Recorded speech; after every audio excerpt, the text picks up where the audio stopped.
Hiya naman kayo sa inyong kapwa Pilipino. Binastos pa nila ako. What is the law and what Pakinggan ng proceeds of the illegal drug trade ng Duterte. The law enforcement, the highest law enforcement official being head of PNP. Yeah. Now you're hiding this scoundrel, this fugitive. Talagang, medyo, watak. Talagang may dalawang malaking, partido na naghiwalay, dalawang faksyon na naghiwalay. Tapos you have the typical opposition bloc, yung traditional opposition.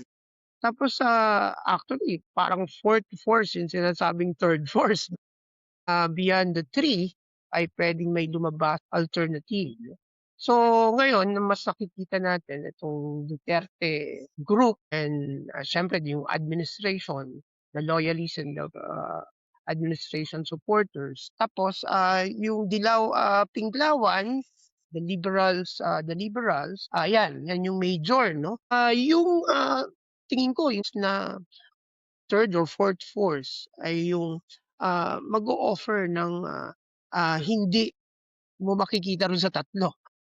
O kaya will be inclined to supporting one of the three. Yan yung kasalukuyang sitwasyon. Ang karamihan kapag dinescribe mo yung Philippine politics, it's almost the same thing. Pero ang pag-asa, yung mga bagong henerasyon at mga bagong tulad mo, no?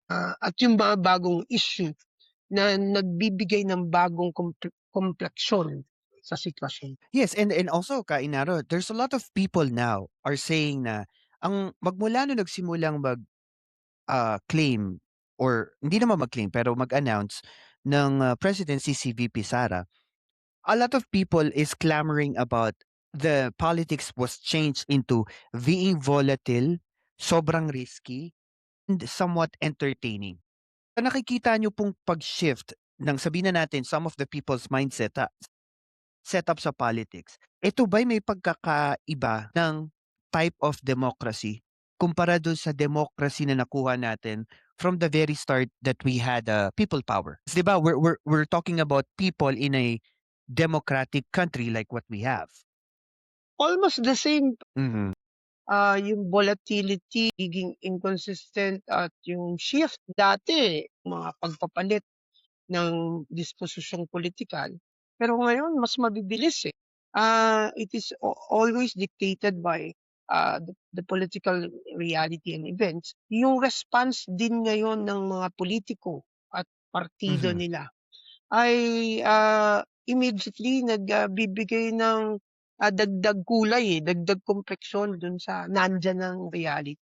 So yung pagiging unpredictable ng politika ng Pilipinas nandun, no? In terms of reacting to political reality or political situation.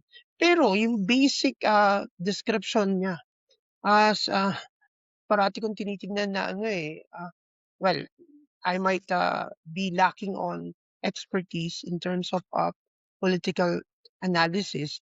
O ang tingin ko sa akin lang naman, talagang primitibo pa, no? Primitive pa o bata pa. Hindi pa tayo nakakapagpas ng political base at political culture in such a way na talagang may pangarap, no? May mga prinsipyo na sinusunod.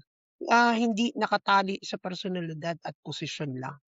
So, that's the kind of politics na tayo. Malayo pa, no?